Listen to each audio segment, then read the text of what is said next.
In the aftermath of the British victory at Portobello, it seemed like Britain was gaining the upper hand in the War of Jenkins' Ear. Yet in North America, General Oglethorpe led an ill-prepared invasion of Spanish Florida, which by July of 1740 was handily repulsed by Governor Montiano. However, this would look like a mere supporting operation when compared to the undertaking at the strategic port of Cartagena de Indias.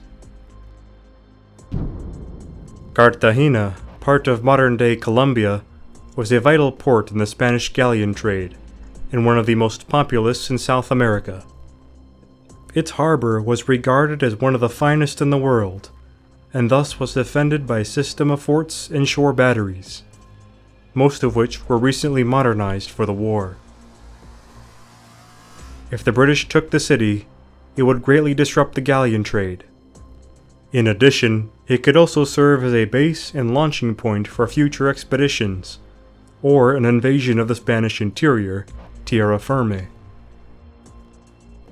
Now the most popular naval officer in Britain, Admiral Edward Vernon was tasked with commanding the coming expedition against Cartagena, much to his chagrin, as he opposed an extensive land campaign in the disease-ridden tropics.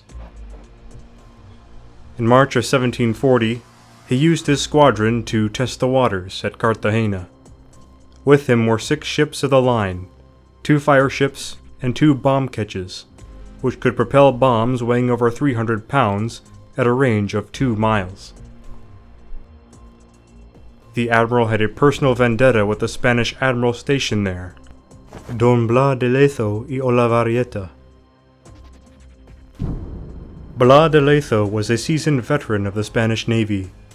He began his career during the War of Spanish Succession, siding with King Philip V. At the Battle of Malaga in 1704, he was shot in the left leg and had it amputated below the knee, beginning a streak of injuries. He lost an eye defending Toulon in 1707, and the use of his right arm during the 1714 siege of Barcelona, all before the age of 25. Today he is known as El Patapalo, or El Medio Hombre, in English, Pegleg and Half Man. In 1732, he played a key role in the Spanish conquest of Oran from the Algerians. In 1734, he returned to the Caribbean, where he would command the fleet at Cartagena. When Portobello was swiftly captured by Vernon, de Lezo took notice and personally wrote a threatening correspondence to the new admiral. "Had I been there to stop you, or wherever else I might find you, the spirit those in Portobello lacked what I would have in abundance to contain their cowardice." Vernon was incensed by such defiance, and wrote to Admiral Wager back in England, "I cannot send him a better answer to such a bombastic letter than the mouths of our mortars, which may instruct him where to find me." On March 2, 1740, Vernon placed his ships out of range of Cartagena's guns. He wasn't here to invade, but to perform reconnaissance and get back at the fiery half-man. For 4 nights, sailors in small boats surrounded the waters, testing the depths everywhere and scouting the fortifications. On March 6th, 4 days of bombardment began. Over 350 incendiary bombs rained down on Cartagena, one nearly killing de Lezo himself. The Spanish batteries could not reply in kind, as the bomb catches were far out of their range. Satisfied with what he had learned about Cartagena's defenses, Vernon sailed away without the loss of a single man on March 10th. He was already making plans, and would gather the forces to make them true.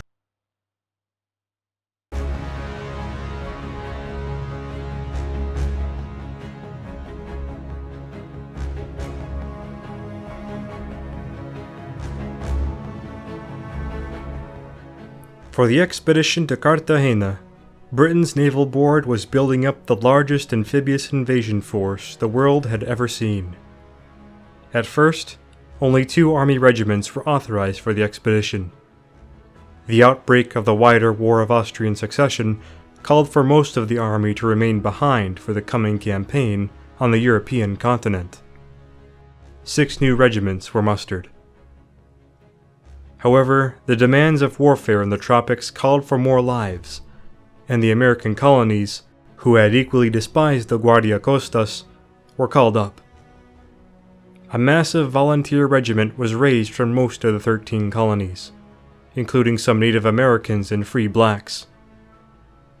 The regiment was to be commanded by Colonel Alexander Spotswood of Virginia, who had before served with distinction under the Duke of Marlborough in the War of Spanish Succession.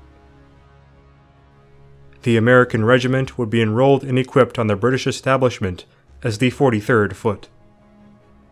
For the first time in history, a large force of Americans were about to fight overseas. While the army was the largest assembled for a campaign in the West Indies, the finest arm of the expedition was no doubt the fleet. Over 120 warships were gathered for the expedition, including a staggering 29 ships of the line. Along with them, over 130 support ships. All in all, about 28,000 sailors and soldiers in 254 vessels. The 46-year-old General Lord Cathcart was chosen to lead the army component. Cathcart served under the Duke of Marlborough with distinction in almost all of his great battles, and helped defeat the 1715 Jacobite uprising at the Battle of Sheriff Muir. His land troops would be escorted to Dominica and then Jamaica by Rear Admiral Challoner Ogle, who would command part of the British fleet. In incredibly stark contrast, Blas garrison at Cartagena was completely dwarfed. The port had been preemptively reinforced early on by a few regular metropolitan battalions, and at least 6 ships of the line, but otherwise it had only a few hundred militia and allied Indians to protect it. However, the defenses of Cartagena were incredibly extensive and in very good shape. The newest addition, Fort San Felipe de Barajas, occupied the hill of San Lazaro, which had been used to bombard the city into submission by the enemies of the past, would be crucial in the coming defense. Additionally, some of the approaches, such as Boca Chica, were so narrow and shallow that only one ship could pass through at a time, something crucial in combating a giant fleet like Vernon's. Lastly, as the fleet blockading Spain's ports loosened their grip in 1739-40, additional Spanish reinforcements trickled out from the homeland port of Ferrol. 2 ships and another regular army battalion made its way to Cartagena. With them was Sebastian de Eslava, the newly appointed Viceroy of New Granada, the province which Cartagena was now a part of. Slipping past British patrols utilizing the port of San Juan, Puerto Rico, he steered directly to Cartagena, arriving on April 10th of 1740. He was to work with de Lezo as his superior in the city's defense. As 1740 came to a close, Vernon's forces trickled into Kingstown, Jamaica, their assembly point for the Cartagena expedition. Before leaving Maryland, Colonel Spotswood fell dreadfully ill and died in Annapolis on June 7th of 1740. Command of the Americans would go to fellow Virginian Sir William Gooch. Already, things were going very south. Ogle's fleet and Cathcart's army still had yet to arrive. When the other land forces began arriving in Jamaica, countless sailors and soldiers, crammed in the hulls, fell sick to numerous tropical diseases. Americans, who were greeted with absolute contempt by their English counterparts, were among the hardest hit. Before the expedition would leave port, 93 would die, with 350 more sick in the hospitals. Furthermore, several companies of Gooch's regiment were taken off their role as land troops, and were instead made sailors in the depleting hulls of Royal Navy warships. The Americans had signed up to be soldiers, and were not at all shy to complain. In worse news for the British, over the course of 1740, the War of Jenkins' Year would become part of a new European umbrella conflict, the War of the Austrian Succession, which would be declared later in December of 1740. In August, a French squadron under the Marquis d'Antin was spotted off Saint-Domingue, too close for comfort.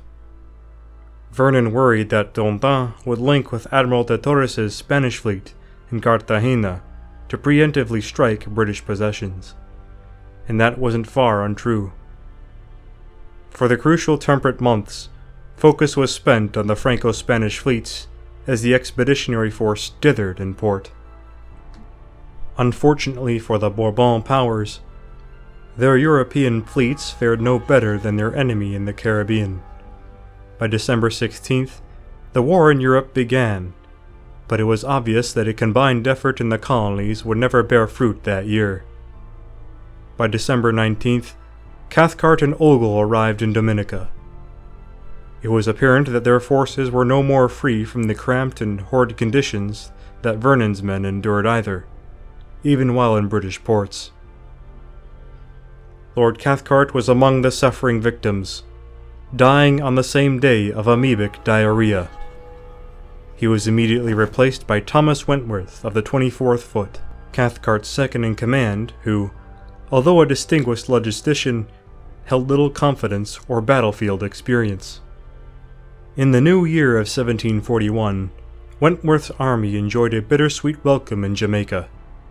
The final component of the expedition was finally here. However, 1,288 men were already sick, and over 620 were dead, the Americans forming half that number. Nevertheless, the largest expeditionary force ever seen up to that point sailed out of Jamaica on February 8th, seeking to deal with the Franco-Spanish fleet. Undergoing worsening conditions and losing manpower itself, left Port Louis for France as the Continental War demanded its services. Admiral de Torres's fleet was now alone, and after a council of war, his ships sailed off to defend Havana, the most vital port in the Spanish Main. He left behind only one ship of the line, all much to the chagrin of Blas de Lezo and de Slava.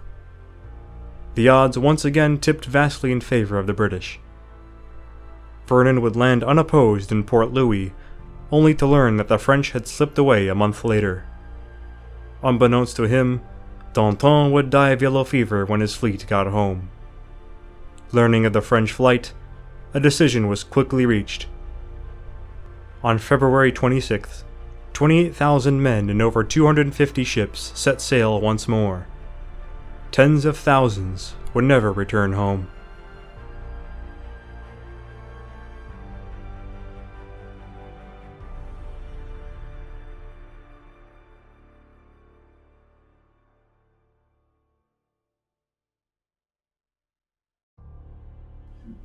On March 4th of 1741, Spanish sentries in the turrets of Cartagena marveled at the sight before them, for the entire horizon beamed with sail. It was like nothing they had seen before, not even for the thrice-wounded de Lezo. Worse yet, his supply situation was dire, even for his smaller garrison. De Torres's fleet had used up much of the available livestock and food supplies. The task before him was unenviable, but he would prove that no one else was better suited for the task. The half-man's immediate priority in defense was staving off British landings on Tierra Bomba, the island guarding the narrow entrance into Boca Chica. If Boca Chica fell, Vernon would be free to cut off the city's food supply. Vernon was aware of this and another thing. He would be able to land his infantry on the east side of the city. Thus, emphasis was placed on Tierra Bomba's defenses by both sides. 1,000 men garrisoned the forts San Luis and San Jose, as well as the batteries of Chamba, Santiago, and San Felipe on the island itself. Batteries Varadero and Abanicos rested on the nearby Baru Island, which would provide a heavy crossfire on passing ships. After several days of reconnaissance, Vernon attacked Tierra Bomba. Admiral Ogle, aboard HMS Jersey, bore his 11 ships toward the entrance of Boca Chica. Eslava and Deletho, expecting a landing at La Boquilla, were surprised to see them head toward Tierrabomba. When just 200 yards directly off the shore batteries, Ogul's first 5 ships each ran out their combined 225 guns. The Spanish fired first, but the initial salvo did little damage. While they feverishly reloaded, the British let loose their first 120 shots of the siege, which slammed into the embrasures. Soon, nearly every second was marked by a cannonball falling onto the Spaniards. Battery Chamba was so immediately damaged that it was quickly abandoned. The gunners of San Felipe and Santiago managed to get several shots on HMS Russell, one of which killed many men. Another shot cut the anchor cable of HMS Shrewsbury, sending her adrift into the range of Fort San Luis, San Jose, and the 2 Barrow batteries, as well as the 4 ships also guarding the entrance. It was a complete turkey shoot. Shrewsbury's pig-headed captain, Isaac Townsend, insisted his ship remain and fight it out in the entrance. When darkness fell, Shrewsbury could finally withdraw. She was damaged beyond repair. Further north, the Spanish batteries fought on until they were nearly flattened, and most of the guns knocked off their carriages. The gun crews, after resisting for 3.5 hours at the loss of a single man, spiked their cannon and abandoned their posts. Seeing the enemy flee, the first wave of British troops prepared for a landing. As many as 400 to 800 grenadiers, with multiple hours of delay thanks to a want of boats, and perhaps the nerves of General Wentworth, would head for shore. Upon landing, they secured the wrecked batteries of Santiago and San Felipe with no opposition, and waited for reinforcements to arrive in the morning.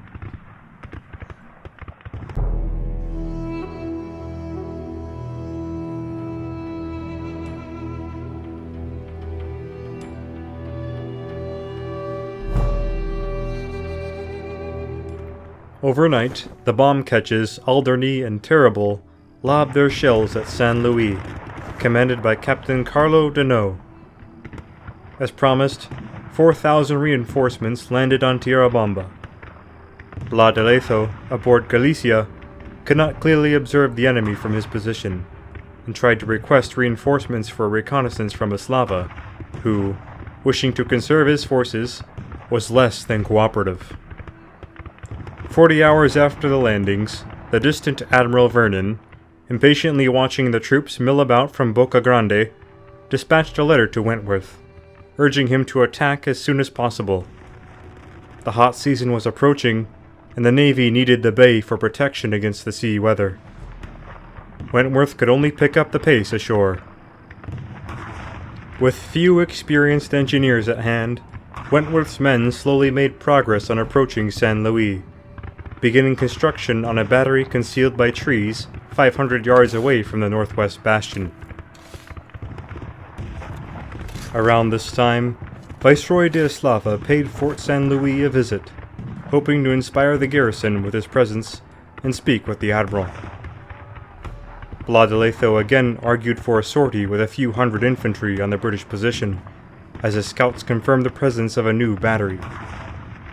If successful, he would find his remaining infantry able to evacuate the forts, saving personnel for defense of the city. However, Eslava was worried about the lifeline of Boca Chica being cut off from Cartagena, and rightfully so. Despite his protest from the admiral, he made the final call, and the Spanish would hold out here for as long as possible. Luckily, Lieutenant Jose de Campuzano, in charge of Battery Abanicos, discovered that his guns could be sighted on the underway British battery. The bombs found their mark not just on the battery, but also into the British camp, which was mistakenly placed not far behind it. Wentworth was already losing men to the heat, but now work slowed to a crawl as men dropped their work and dodged each missile that flew by. During the cannonade, one of Colonel Gooch's legs was shattered by a cannonball. As losses mounted into the hundreds, Vernon was growing further impatient with the army. He reluctantly dispatched 200 naval troops to aid in construction.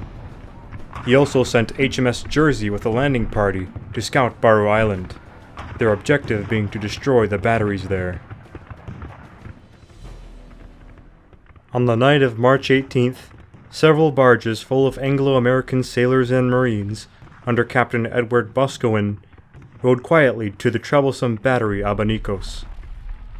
Among them was Captain Lawrence Washington, one of the Virginia company commanders, and brother of future General and first American President, George Washington. Unable to see very far in the dark, the barges rode off target until they were right under the guns of Battery Varadero. 2 shots rang out overhead the Anglo-Americans, and panic briefly set in. Desperately, the party got out and landed, charging the Spanish guns before they could be reloaded. The Spaniards had no time for that. They fled, routed off their 5 guns. As they fled to a nearby supply boat, Boscawen's men proceeded to spike the cannon. Boscawen then split his force in a move on Battery Abanicos. Lieutenant Campuzano, alerted by the firing at Varadero and anticipating an assault, turned 3 of his guns to face its direction. When the first column was seen coming up the road, the guns let out a salvo of grape shot, initially keeping the enemy at bay, but doing little damage as they hit the ground. When the beachward column came up, both contingents launched themselves into a wild rush on the guns. The fighting was short, but bloody. 14 Spaniards were killed for 5 Anglo-Americans. With Campuzano's men retreating to Fort San Jose, Boscawen's men happily set both batteries ablaze before slipping away. With the batteries on Barrow Island silenced, the Jamaicans, British, and Americans were in a better state to work on their own battery. By March 17th, an epaulement was constructed, which protected the battery from the 4 Spanish ships still trying to fire from Boca Chica. 3 days later, it would be ready to blast open a breach in Fort San Luis. But before then, Vernon held a council of war with Ogle and Commodore Lestock, dissatisfied once more with the perceived hesitance on the part of the army, despite their efforts in the previous landings. It was agreed that Ogle would take 2 ships to distract the guns of San Jose, while Lestock would take 4 ships to bombard San Luis into submission. Wentworth, however, knew nothing of this council. On March 22nd, the British battery's 40 mortars finally opened up on the northwest bastion. The Spanish gunners in the fort and those aboard the 4 Navy vessels returned in kind, for they could see the smoke plumes emerging from the trees surrounding the battery.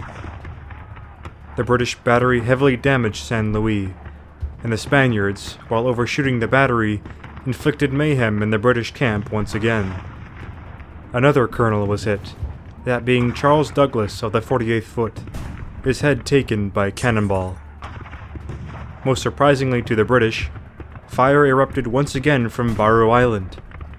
The British had nailed the touch holes shut on the Spanish guns, but once they left, Campuzano's men had tirelessly drilled them out. And soon Battery Abanicos was raining hell down on the British camp once again. Vernon, dead set on having his ships attack in the morning, only now informed Wentworth of his plans. Vernon even requested that Wentworth storm the fort with his grenadiers, and turn the guns on De Letho's warships. To which Wentworth replied that it would be an unnecessary waste of men and resources. It was no matter to Vernon, who believed the Spanish weren't going to stand in a real fight. In his mind, he was going to take Boca Chica with just the Navy anyways. On March 23rd, 4 of Lestock's ships and 2 from Ogle's division sailed toward Fort San Luis. As both sides engaged each other, the wind proved uncooperative. HMS Boyne drifted into the fire from San Jose, and De Letho's 4 ships of the line. The unstable seas made the Anglo-Americans poor marksmen, and their ships endured severe punishment.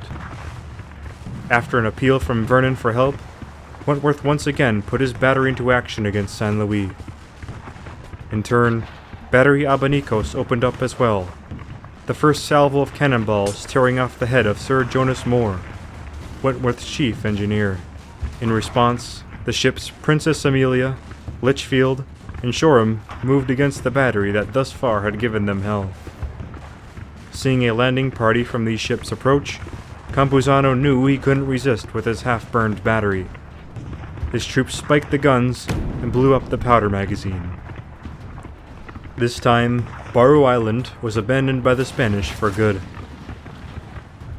The day ended with both sides staying put around Boca Chica's entrance. The ships and forts of both sides suffered heavily in the cannonade. De Letho was particularly worried about his position. Fort San Luis was estimated to not last for more than another day or so by its commander, and an evacuation was considered again. Knowing that La Slava would not allow for it, De Letho resolved to continue the fight as long as possible. The dawn opened with a thunderous roar of cannon from the Spanish. HMS Boyne had borne the brunt of yesterday's damage, but now it was Prince Frederick's turn. The fire was so heavy that the captain, Aubrey Beauclerk, lost both of his legs from a stray solid shot. Boyne, Prince Frederick, and Hampton Court were all damaged beyond repair. Lestock's other ships had no further luck in flattening Fort San Luis, and were ordered to withdraw that afternoon. La de Letho must have been astonished to see this. The army continued to make progress with the new battery, however. That day, a hole in the northwest bastion could be observed. One observer described it as large enough for a baboon to climb through, and an assault was considered. Yet the inexperienced Wentworth hesitated, and let the assault troops rest for the night. This, as it turned out, would be a mistake. As the bombardment continued into the night, Islava and De Letho were meeting aboard his flagship Galicia about the current situation. At some point, a stray cannonball seemed destined to change history and tore through the chairs of both men. But shockingly, neither man was too seriously injured. It was very apparent that San Luis really couldn't take another assault, and surprising that one hadn't occurred already. Around 24,000 bombs had fallen on the fort, opening a breach and disabling most of the guns. Tomorrow, the evacuation will commence.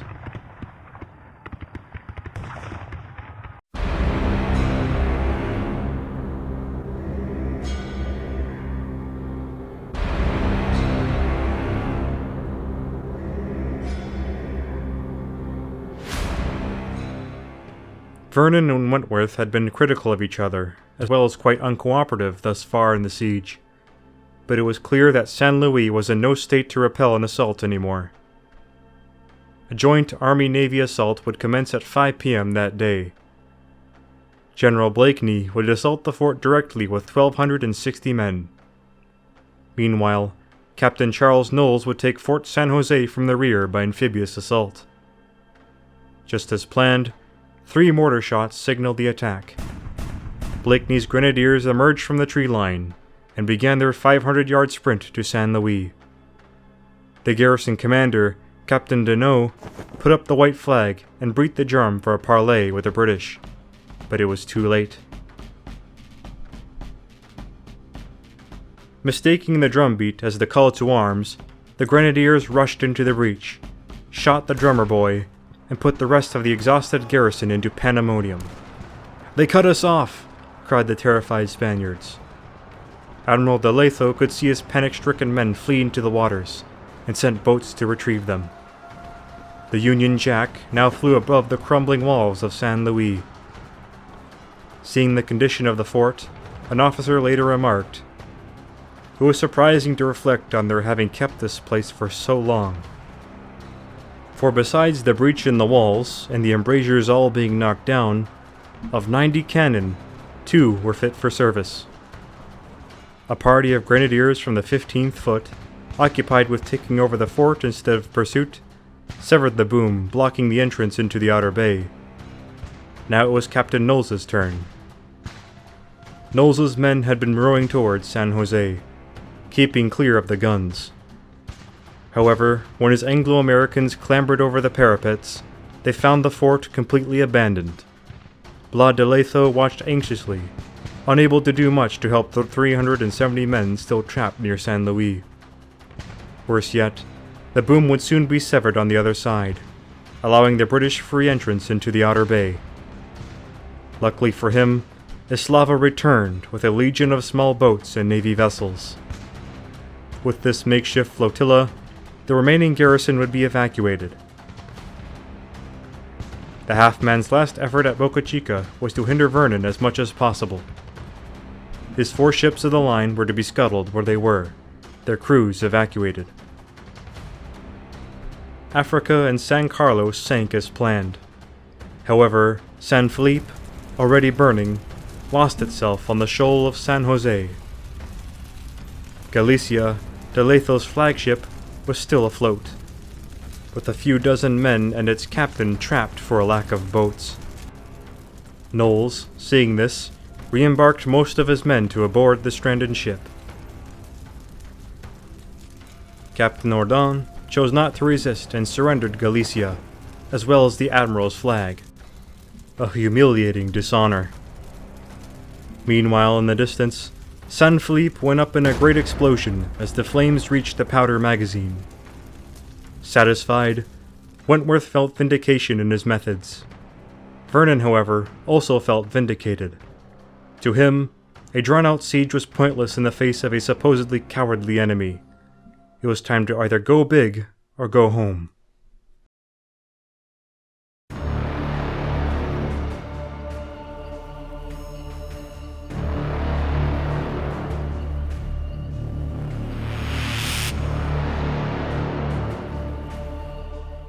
Tierra Bamba had fallen. Vernon's ships had free rein to enter the outer bay. An exhausted Blas de Lezo retired to his home in Cartagena, processing last night's debacle. Although Eslava played a critical role in the last-minute evacuation, the half-man felt the Viceroy Eslava could have allowed the garrisons to leave Tierra Bamba sooner and in better order. Secondly, no sorties were permitted, which left the British landings almost entirely unopposed. The result, the line of supply to Cartagena was in Vernon's hands, and his fleet could now safely reside in the outer bay. After entering the bay, Captain Knowles was tasked with securing Pascabayos, which lied further inward. After demolishing 2 old forts there, his sailors made a discovery: a wharf, rich with clean, fresh water. The fleet had gone weeks without this basic necessity, and the men cheered in relief at the thought of hydration.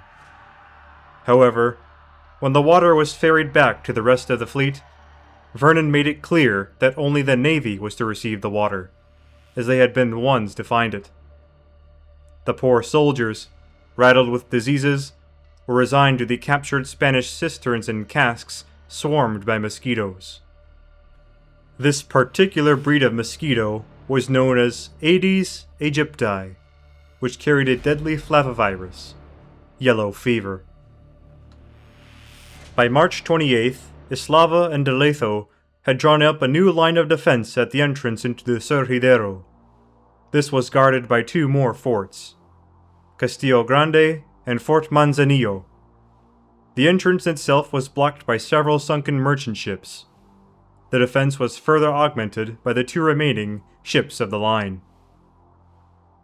Although determined to use those ships and hold Castillo Grande for as long as possible, Eslava had the fort examined. It was determined that the fort was too weak to resist for long. Despite protests from de Lezo and the infantry, the Castillo was abandoned, and furthermore, the last 2 ships of the line were scuttled to block the channel. Meanwhile, Vernon and his lieutenants convened to decide on where to make their next landing. A report from Alexander McPherson, who worked in Cartagena years prior, gave them the information they needed. In order to avoid moving on the island of Manga, he suggested that they land at Tejar de Gracias, located on the northern end of Manzanillo Island. From there, they could cross onto Tierra Firme. the mainland, and occupy the convent of La Popa, situated on a small hill. Here they could establish a battery capable of observing the city and the fortress of San Felipe de Barajas. They had to work fast, for the sickly season was approaching. At this point in the campaign, 900 men had died from disease. On March 31st, Captain Knowles observed that Castillo Grande was in fact abandoned when he fired upon it and received no reply. Admiral Ogle soon raced from the rear with the landing party. In no time, the Union Jack flew over the dilapidated Castillo. The easy capture confirmed to Vernon that the Spaniards were seemingly getting desperate. Better yet, Captain Renton's Burford was put to work dismantling the scuttled vessels when the warship Conquistador floated away freely. This left an opening, through which 2 bomb ketches and 2 fire ships slipped through. The Surgidero was already pierced. At dawn on April 2nd, they began bombarding the city. 4 more ships moved on Manzanillo, bombarding the shoreline at Tejar de Gracias. Led by General Blakeney, 1,400 Anglo-Americans rowed to shore aboard their longboats on April 5th. The Spanish had just 150 men to oppose them here, and they retreated as soon as the enemy rushed ashore. Forming his men into a long column, Blakeney began crossing the bridge onto Tierra Firme. Along the way, Spanish pickets concealed themselves in the thick woods and sniped at the column, though the grenadiers pressed on. Eventually, they halted before a clearing near the Camino Real road. Standing between them and La Quinta were 700 men of the Aragon and España regiments, led by Colonel Casillas, hoping to repel the British with deadly volleys as they emerged from the woods. Blakeney's lead grenadiers did emerge and were met with a volley from a range too great to inflict much damage. Using a street fighting maneuver, the lead platoon delivered a volley, then retired to the rear for the next to fire. Thinking the Anglo-Americans were breaking, the Spanish cheered and rushed on the enemy. However, the other platoons repeated the fire of the first and advanced each time. This proved too much for Casillas' men, who began streaming to the rear as bullets tore through the ranks. The British grenadiers then rushed on the foe, so wildly that it took Wentworth's intervention to restrain them. With the enemy routing to Castillo San Felipe, Blakeney's men established camp at La Quinta. American skirmishers outflanked the Spaniards, securing the height of La Popa, as well as more prisoners. At the fort, a frustrated Viceroy Eslava rallied the fleeing survivors. Working with De Lezo, Eslava directed an additional battery to be constructed on the south side of it and reinforced the area. Wentworth, with only 1,400 men, was harshly criticized by the Navy for not pursuing the enemy onto the Castillo. The general might have done so, but the landing party lacked the manpower. In response to this criticism, Wentworth replied that he needed the rest of the army, about 3,000 to 4,000 effectives at this point in the siege, as well as all the ladders, artillery, naval support, ammunition, tools, provisions, and other necessities to be landed and established on Tierra Firme. In essence, he wished to commence a siege that would surely reduce the Castillo. Vernon thought such methods excessive. The Spaniards are an enemy that cannot stand being vigorously pushed. We cannot but advise you against such slow proceedings.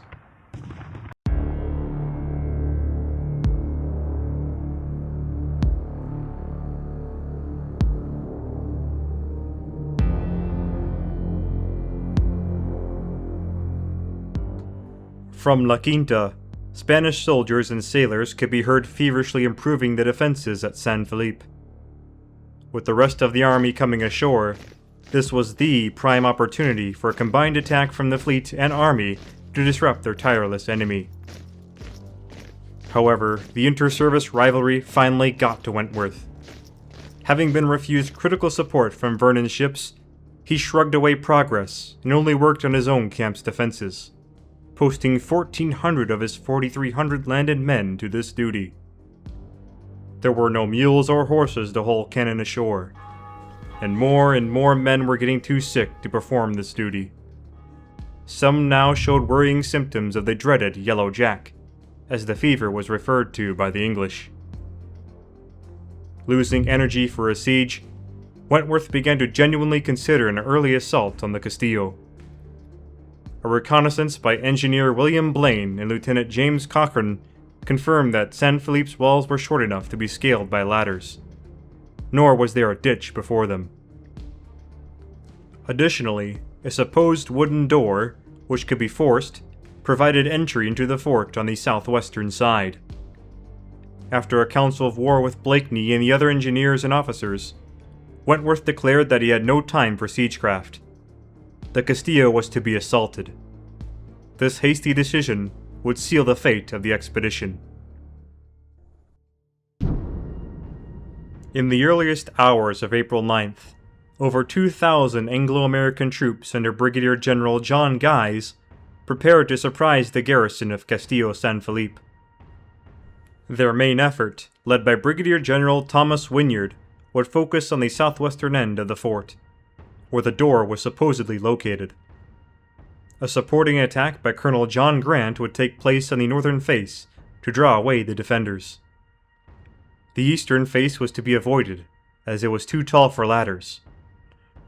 If the attack could be completed by dawn, Cartagena's guns in the Gethsemane suburb would be useless in the defense of the Castillo. At 3 a.m., the first column, guided by questionable Spanish deserters, stepped off. It was so dark that they could hardly see anything in front of them, slowing the advance. Upon reaching the Playa de Escobar, an alert Spanish sentry saw the enemy's silhouettes emerge from the road. An attempted ruse by the guides utterly failed, and the first shots of the day rang out, wresting surprise from the British plan.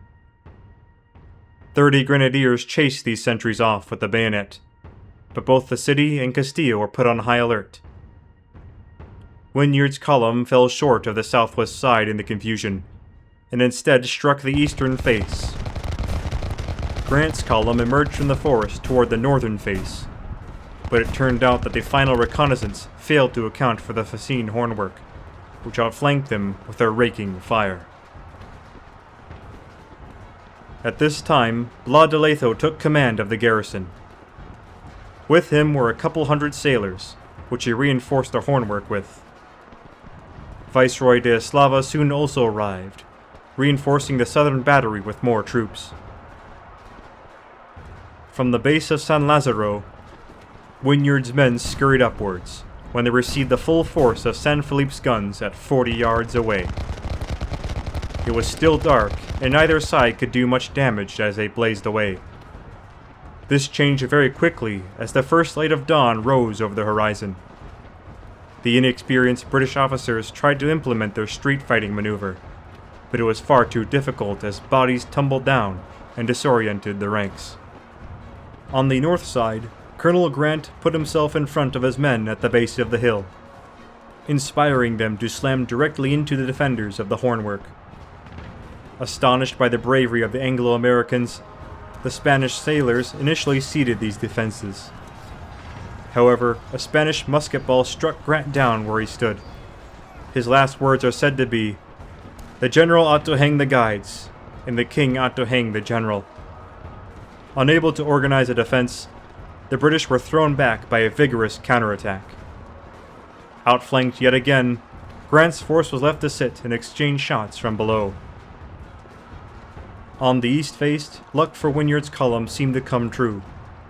Captain Knowles had heard the firing from the inner bay, bringing HMS Weymouth into the fight. Combined with the fire of the ground troops, that of the Spaniards in San Felipe was suppressed. The leading grenadiers finally began to drive out the Spaniards from the trenches atop the hill below the Castillo. Calling for ladders to begin the escalade, the American pioneers were ordered up San Lazaro. Some were overcome with fear by the sight of so many bodies and the belching fire from the towering San Felipe. Those men dropped their ladders and fled from the scene. Most, however, instead took up arms from the dead and wounded and joined the fight. Around 1 in 5 Americans who took part in the assault on San Felipe de Barajas would be killed or wounded. As the sun crept over the horizon further, Wynyard's men finally realized they had struck the wrong face of San Felipe. The Anglo-Americans tried to creep around the northeast corner, but daylight revealed more entrenched Spaniards. Captain Mackenzie of Maryland remembered the shock of this surprise. "We saw them as thick as they could conveniently stand, all along the entrenchment. It was impossible to surprise them by escalade." The Spanish infantry and artillerymen now took advantage of the ample daylight afforded them. Grape shot and bullets tore down whole platoons and ranks. The Anglo-Americans' only reprieve was clinging flat to the slope of the hill. Finding General Wentworth, Captain Mackenzie pleaded for the army to withdraw. However, the day would be decided by De Lezo and Eslava instead. Eslava gathered the soldiers of the Aragon regiment, who, having been routed at La Quinta, were ready to exact revenge. The Viceroy led them across the Jessamani Bridge onto the southern slope of San Lazaro. With cries of revenge, they fixed bayonets and rushed on the enemy. The demoralized Anglo-Americans ran pell-mell for the woodline they emerged from. Only there did they erect a makeshift defensive line in a desperate attempt to hold back the invigorated enemy. After a few hours of fighting, the land forces had been wrecked. It was here, at San Lazaro, that victory was wrestled from Britain's grasp.